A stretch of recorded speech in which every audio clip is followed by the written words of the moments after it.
Hello and welcome everyone. तो आज हम बात करने वाले हैं JEE 20। It is not a good news. आज आपने देखा होगा एनईपी को एग्जैक्टली एक एनिवर्सरी 3 साल हो चुके हैं और मोदी जी ने बहुत खुश होकर एक मीटिंग करी है। But let me tell you यार, क्या उसमें जेई 2024 या जेई 2025 या इवन जेई 2026 वाले एस्पिरेंट्स को बहुत खुश होना चाहिए?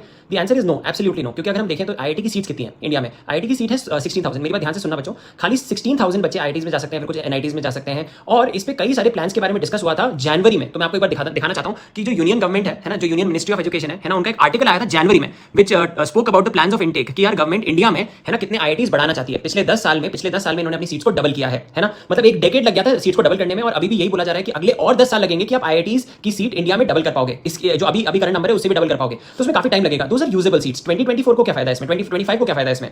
उसके अलावा आपको ये बात भी समझनी पड़ेगी, आईआईटीज दूसरे देशों में जा रहा है, बट क्या वो हमें हेल्प करेगा? और यार उसमें thousands of dollars, US dollars में स्पेंड करके, मतलब ऑब्वियसली बात है, अगर हम बाहर दूसरे देशों की बात करें तो यार उससे बेहतर तो हिंदुस्तान है। हिंदुस्तान में पढ़ना हमारा सपना है and that is exactly what we want. तो यार ये बोलने में बात बहुत अच्छी लगी, बट यार अब पूर्णिमा मैम आप क्या इसमें ऐड करना चाहते हैं? तो जैसा कि आपने कहा कि एनईपी को आज 3 साल हो गए हैं, which is a great thing, क्योंकि एनईपी की अपनी काफी ज्यादा फ्लेक्सिबिलिटी है, फ्लेक्सिबल एंट्री एग्जिट के ऑप्शंस हैं, इतने सारे इंटरडिसिप्लिनरी कोर्सेज हो रहे हैं। और ये बात हुई है, अभी खाली बात स्टार्ट हुई है इस पे। आईआईटी और एमबीबीएस टाइप की चीजों को मर्ज किया जा रहा है, क्रेडिट बैंक बनाया जा रहा है। तो ये डेफिनेटली सारे पॉजिटिव चेंजेस हैं जो एनईपी में आ रहे हैं। और मोदी जी ने आज इनफैक्ट ये भी कहा कि इंडिया को as nursery of new possibilities देखा जा रहा है। इतने सारे देश खुद आगे बढ़कर के आए हैं कि यार हमारे यहाँ पे भी एक आईआईटी खोल दो। लेकिन that is a great thing for those countries, that is great thing for India. And जो इंटरनेशनल रिलेशंस होते हैं, डिप्लोमेसी वगैरह होती है, उसके लिए बहुत अच्छी बात है। लेकिन अगर मैं ग्रास रूट लेवल पे हमारी और आपकी बात करूं, अगर मैं आपकी जगह होती जो अगले 1 या 2 सालों के अंदर आईआईटी में एडमिशन चाह रही होती, तो ऑब्वियसली मेरे लिए तो यही 23 आईआईटी जो है जो कि इंडिया में बने हुए हैं वो ज्यादा बेनिफिशियल होते हैं। इसका एक बहुत बड़ा कारण फी भी होता। इंडिया के अंदर आपने देखा कि आईआईटी से 4 साल बीटेक करने की जो फी है लगभग 8-8.5 लाख रुपए के आसपास बैठती है, अगर उसमें सारे आपके मोटे मोटे खर्चे मिला ले तो। लेकिन अगर आप जैसे तंजानिया का फी स्ट्रक्चर देखें तो उसके अंदर लगभग अराउंड 10 लाख तो सिर्फ ट्यूशन फी के नाम पे लिया जा रहा है। 10 लाख रुपए। उसके अलावा जो और दूसरे एक्सपेंसेस होंगे, इनफैक्ट इंडिया से तंजानिया तक जाने का टिकट का खर्चा वगैरह भी उसके अंदर देखना पड़ेगा ना, क्योंकि इतनी बार छुट्टियां होंगी, बच्चा हर समय वहां पे थोड़ी ना रहेगा।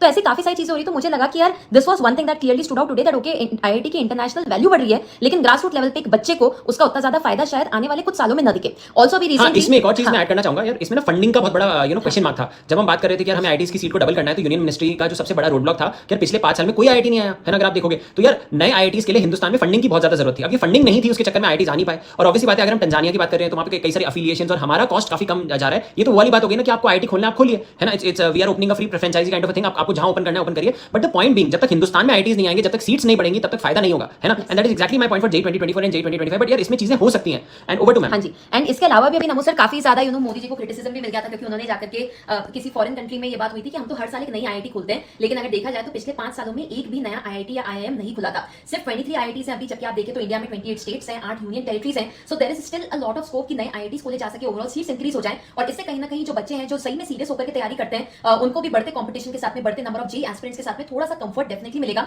सो वी डेफिनेटली होप कि जेई 2024 में तो लग नहीं रहा कि कोई नया आईआईटी ऐसे खुलेगा। आईआईटी तंजानिया फंक्शन हो जाएगा, बट वहां पर ले देकर 50 सीट्स हैं, तो doesn't make much of a difference. लेकिन होपफुली आगे आने वाले सालों में अगर नए आईआईटीज खुलते हैं या एक्जिस्टिंग आईआईटीज में नए ब्रांचेस लाए जाते हैं, जैसे एआई वगैरह से रिलेटेड इतने सारे ब्रांचेस इस बार भी इंट्रोड्यूस किए गए, और ओवरऑल अगर सीट्स इंक्रीज किए जाते हैं तो बच्चों को डेफिनेटली फायदा होगा। सो मेक श्योर कि मतलब लर्निंग क्या है ना सर, इस वीडियो से ये भी बच्चों को बता दें कि यार इतना सब कुछ हो रहा है, it is majorly on political front, international diplomacy front, लेकिन आप लोगों को अभी वही 16,000 सीट्स को ध्यान में रखते हुए ही अपनी तैयारी करनी है, जी जान से करनी है, क्योंकि कंपटीशन सच में बहुत ज्यादा तगड़ा होने वाला है। We are going to see an all time high number of aspirants जो कि जेई का एग्जाम देने बैठेंगे इस साल 2024 में जनवरी अटेम्प्ट में। सो मेक श्योर कि यार आप इस समय अपना जो समय है पूरी तरीके से पढ़ाई को डेडिकेट कर दो। संभव सीरीज आपकी यूट्यूब पर चल रही है, इसके अलावा जो हमारे पैचेस एंड अकेडमी के ऐप पर वो भी चल रहे हैं। मेक श्योर कि आप जहां से भी पढ़ रहे हो, लेकिन पढ़ रहे हो इस समय, आप यहाँ पर अपना फालतू में टाइम वेस्ट ये सोच के नहीं कर रहे हो यार आईआईटी तंजानिया में खुल रहा है, भाई तुम्हें अभी भी बॉम्बे पहुंचना है। मैंने पता है, I tell you the reason of me creating this video and creating this awareness is also very important. यार आपको ये बात समझनी पड़ेगी यार कि क्या हमें इससे डायरेक्टली इंपैक्ट होता है? कुछ भी नहीं होता है। तो यार इसमें अगर लेट्स से पता है होता क्या है, आज इन्फॉर्मेशन फ्लोट होती है, कोई एक इंसान आके बोलेगा कि यार बहुत अच्छी न्यूज़ है, फिर उसको 10 और जने, मतलब जस्ट बिकॉज एक इंसान ने बोला है, फिर और भी बहुत सारे लोग बोलेंगे, उसके बाद ये फालतू में एक नॉर्म सा बन जाता है कि okay fine we must know this. You must not know this, you should know that इस बार सबसे ज्यादा कॉम्पिटिटिव जेई 2024 आपको देखने को मिलेगा यार। सबसे ज्यादा बच्चे उसको देने वाले हैं for the number of seats. उसके लिए वर्क करने के लिए आपको अभी से मेहनत करनी पड़ेगी। And you have to focus on the right channels, you have to focus on Unacademy JEE YouTube channel, you have to focus on the Telegram channel जो हमने आपको दिया है। वहां पे संभव के सारे इंपॉर्टेंट नोट शेयर हो रहे हैं। जैसे कि कल मैंने एक सेशन लिया था जिसको बच्चों ने बोला था this is one of the best NLM lectures they have ever seen. अब उस एनएलएम लेक्चर में मैंने आई थिंक 2.5 आवर में पूरा एनएलएम आपको पढ़ा दिया है ना। पूरा एनएलएम का ट्रिक्स, इंपॉर्टेंट क्वेश्चंस आपको करा दिया। उसके साथ साथ 13 से 14 क्वेश्चंस मैंने एज अ होमवर्क दिया था आपको एज अ शीट। क्या आपने उसको बनाया? क्या आप अपना टाइम वहाँ पे स्पेंड कर रहे हो या नहीं कर रहे हो? कितने सारे बच्चे मुझे वहाँ पे मिले थे जो बोले थे कि सर हम इस इंस्टीट्यूट में जाते हैं, उस इंस्टीट्यूट में जानते हैं, या हम ऑनलाइन यहाँ से पढ़ रहे हैं, बट हमें ना रैंकर्स बैच नहीं मिला, हमें बैंकर्स बैच मिल गया। वहाँ पे हमें कुछ समझ में नहीं आ रहा, टीचर्स बदलते रहते हैं। तो यार इन सब चीज़ों को कैसे कैप्चर कर रहे हो? अगर आपको लग रहा है कि कोई आपका टीचर अच्छा नहीं है, find a good teacher online. YouTube बिल्कुल फ्री ऑफ कॉस्ट है, और आपको ये भी पता है कि tinyurl.com/playgay पे सारे इंपॉर्टेंट रिसोर्सेज हैं। इसीलिए इंडिया का नंबर 1 चैनल है। तो अगर आपने चैनल को सब्सक्राइब नहीं किया, वीडियो को लाइक नहीं किया, तो ये जरूर कर देना। और प्लीज जनहित में जारी इस वीडियो को सारे JEE 2024 और JEE 2025 एस्पिरेंट्स तक पहुंचा देना, because this is a very very important message. The important message is कि IIT आए ना आए, इस साल तो हमें आता हुआ नजर नहीं आ रहा जिसमें आप सीट्स ले सकते हो, जिसमें आपकी सीट्स बढ़ रही हो या जिसमें कंपटीशन कम हो रहा हो। Definitely government must look at it. इसके ऊपर बात भी छिड़ी थी यूनियन मिनिस्ट्री की, हिंदुस्तान में आपका स्टार्ट कर रहे हो। अगर आप बोल रहे हो कि हर साल आ रहा है, सो देखो we are not here to criticize anyone, but we are here कि यार हाँ यार बच्चों के लिए IITs बढ़ने चाहिए, इंफ्रास्ट्रक्चर बढ़ना चाहिए, नंबर ऑफ इंजीनियर्स की बहुत ज्यादा जरूरत है, और अगर ये होगा तो इससे बहुत ज्यादा फायदा हमारे देश को ही होगा। Yes. और इंडिया के अंदर में ऐसा नहीं कि यार कॉलेजेस नहीं खुले हैं, 242 higher education institutes were added, but उसमें IITs नहीं थे पर्टिकुलरली, जो जिनके लिए हम एडमिशन देना चाहते हैं all of that. So anyway it is time to stay focused, time to understand की कंपटीशन काफी ज्यादा होने वाला है, तो उसके लिए लग करके पढ़ाई करते रहो। संभव series free of cost YouTube पे आपकी चल रही है, और सारे बच्चे लाइक करके जरूर जाना, बिकॉज़ योर टीम उड़ान रियली रियली लव्स यू, चाहे कुछ भी हो जाए। पुराटी के वीडियोस ना देखो, ठीक है, अनअकैडमी जेई के देख लो, वो ज्यादा काम आएंगे, ठीक है ना। एंड ऑल्सो मेक श्योर कि जितनी भी चीजें कर रहे हो फुल कंसंट्रेशन के साथ करो। इस समय जितना ज्यादा आप अच्छे से पढ़ पाओगे उतना ज्यादा आपको हेल्प मिलेगी अपने ही एग्जाम के लिए, ठीक है। चलो बच्चों, let's crack it, love you all. और